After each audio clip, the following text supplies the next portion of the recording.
দেখবেন কুরবানির আগে পশুটার চোখ দিয়া পানিগুলা গড়ায় গড়ায় পড়তে থাকে।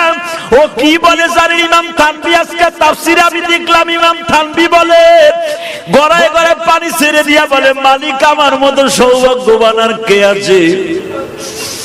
তুমি আমার একটা ভালো লোকের বাড়িতে খরিদ করলা।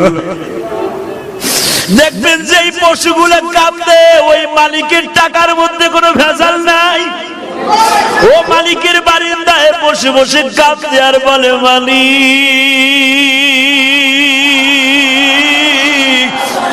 আমার ভাষা দুনিয়ার কেউ বুঝে না, তুমি বুঝাও। দেখবা কোরবানির একদিন আগে ওর মুখে কোনো খাবার দেয় না, যত দামি দামি খাবার দাও না কিন্তু খায় না।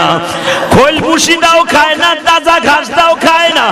এই জন্য বিশ্ব নবী বলে কোরবানির আগের থেকে তোমরা খাবার দিবা না, কারণ ওর দপ্তরে আল্লাহর সাথে একটা দোস্তি হয়ে যায়।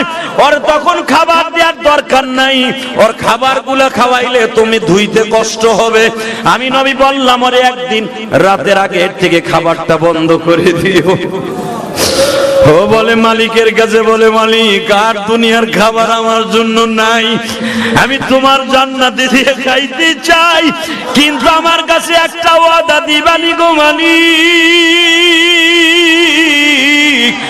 আমারে যেই টাকা দিয়ে তোমার এই পাগল কিনেছে, এই টাকার মধ্যে যদি ভেজাল থাকে ওর বিচার তোমার আদালতে দিলাম গো আল্লাহ।